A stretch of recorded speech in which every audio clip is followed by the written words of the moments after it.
Hi everyone, Lily here, the data analyst at the Clark Hewlings Fund for Visual Artists, and I'm here today to talk with 2019 Accelerator Fellow Andie Freeman. And she's here to talk a little bit about how she's adapted throughout the pandemic and kind of made changes to her art business. So, welcome, Andie. Hey, it's nice to meet you. Yeah, you too.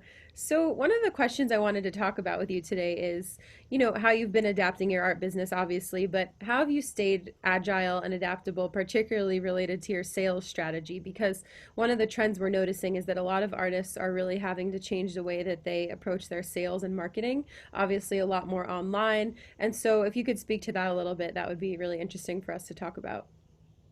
Yeah, so I had an in-person studio which was open to the public for 3 years. And when the pandemic happened, because of a couple other things, that went away.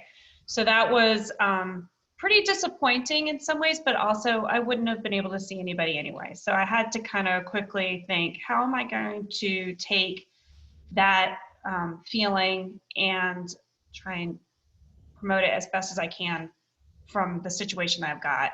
At the same time, I have a part-time job that ramped up pretty quickly because we do advocacy for artists. So I had a little bit of a probably 2 or 3 months where I didn't get as much accomplished as I wish, which I think is pretty common for everybody right now. Sure. Um, so some of the things I did was, because of my other job, I had already started learning how to edit video. So that's probably the biggest change I've done is I'm adding more video, which usually means I'm setting up a tripod and a camera and taking it by myself, several takes, and then taking it and editing it down until I get what I want. But I feel like that's gotten a good response, and it's a big direction that a lot of people are going. And then also my project changed kind of dramatically. It had been a planned exhibition for March 2021. Mm-hmm. Well, I spoke with the museum and said, this is going to be difficult for me to achieve. And also, you're not probably sure that you can have people there in 2021. And there were too many variables. Mm-hmm. So, and there were other things planned, like me coming down there to do artist talks and stuff all this year. So what we've done instead is we've changed it to an artist in residence program. It will be a 2-year program now, so it'll go through 2022. And in that, there'll be 2 exhibitions, one small happening next May, one large happening in November 2022, and a whole lot of community engagement programs, which will happen throughout the 2 years. So in that case, I'm using the internet to engage with that group Mm-hmm. monthly, whether it's through a coloring sheet that's educational, or a Facebook Live talk, or a maybe a video about one of the pieces that I'm creating. So any number of those things will uh, be shown virtually for the next 2 years. A couple of them will be in person, but even when they're in person, I plan on promoting it virtually because, first of all, it casts a much wider net. And the project is interesting to people who are not necessarily on Hilton Head. So I think it's going to be a much better project at the end of the day. It'll be a lot more work, but I think that the work will be worth it. So, and it's a better service to the museum as well. So that makes me, feel good about that too.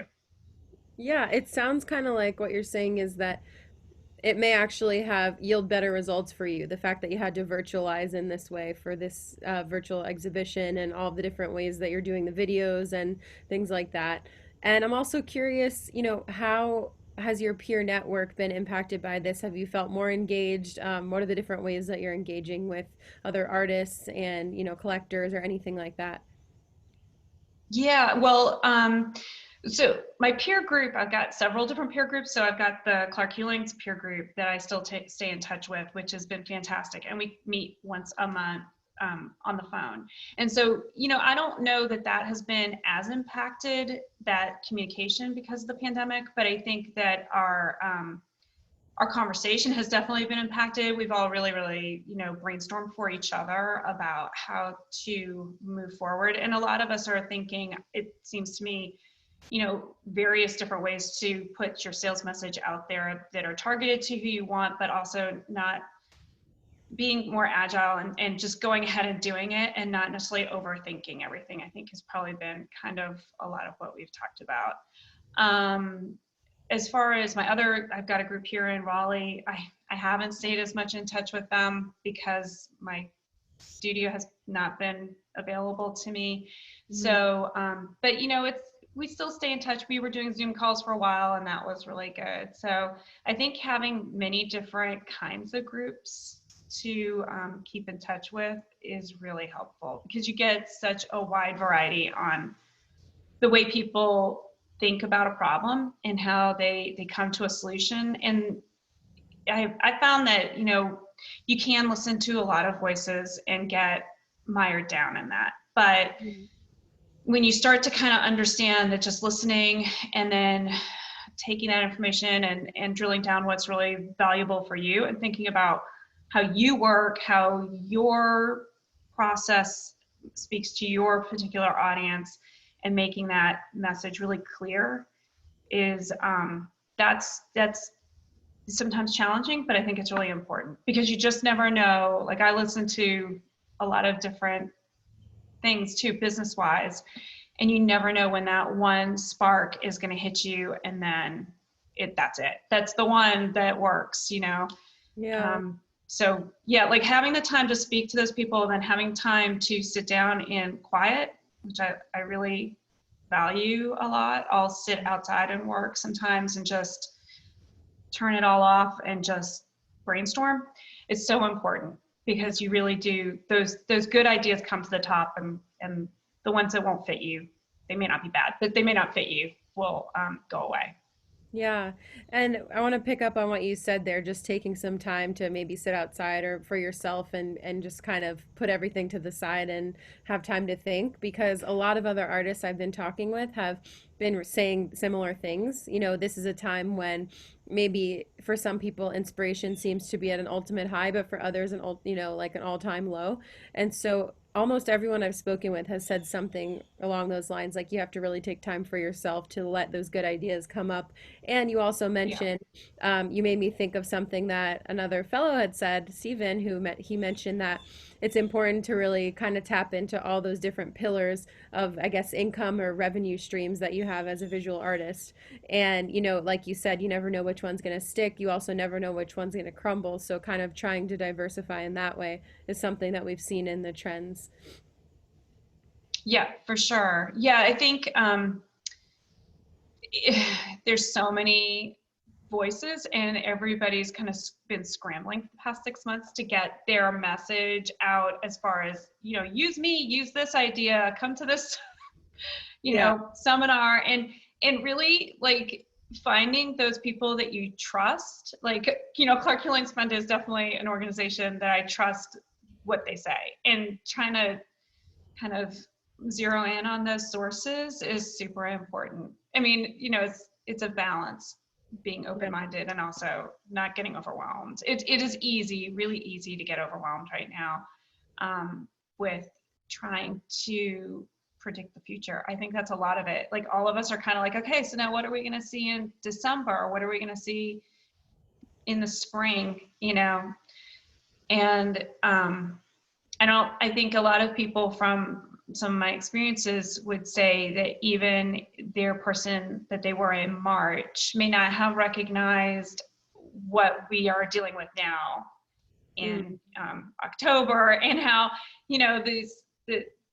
there were definitely times my team my part-time job, we talked about how in March we closed down our office for 2 weeks and said, well, we'll be back in 2 weeks, so we'll come and get our stuff, no big deal.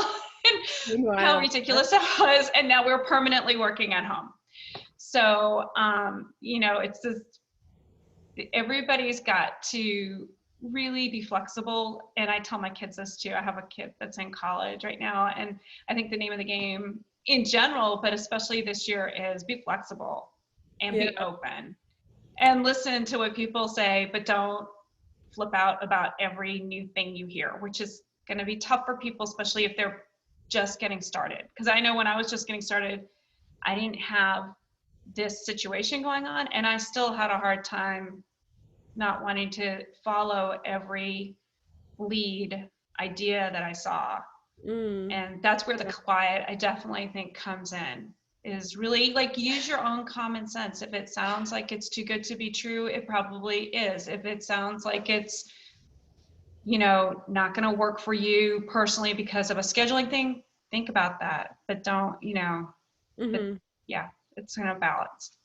Yeah, and I'm glad you brought up the one kind of takeaway you have for this year is be flexible because I was going to ask you, what advice do you have for other artists who are trying to pivot their strategy during this time? And so I'm wondering if you have anything else to add to that.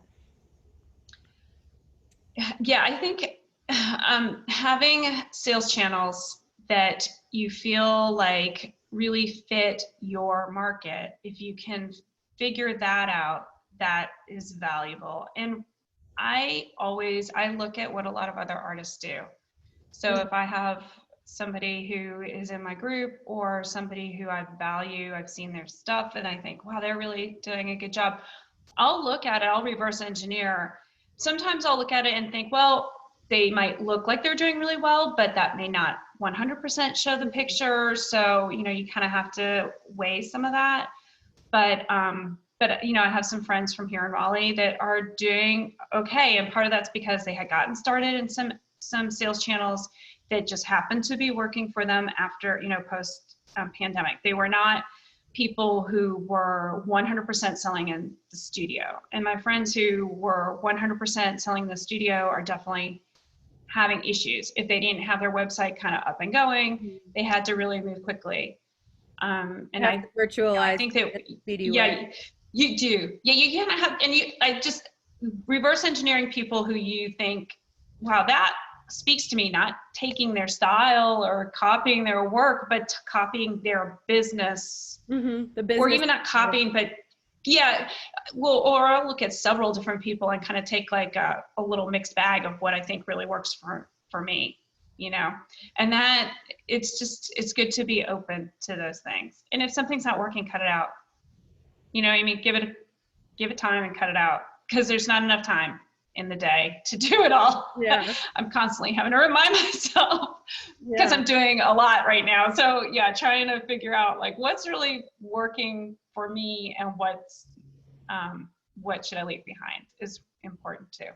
Yeah, that's a really interesting piece about the reverse engineering, and I think that um, falls along the same lines as taking inspiration, but not necessarily for your actual art that you make, but for the business side. And we know from the research that a lot of artists are not spending so much time on the business side of their art business. And so, part of what our work at Clark Killings Fund in our fellowship and in all the work that we do in the Art Business Accelerator program and beyond is really to help artists realize that art is a business and artists should run it. And so I think what you said kind of is a good place for us to leave on to end on for this chat.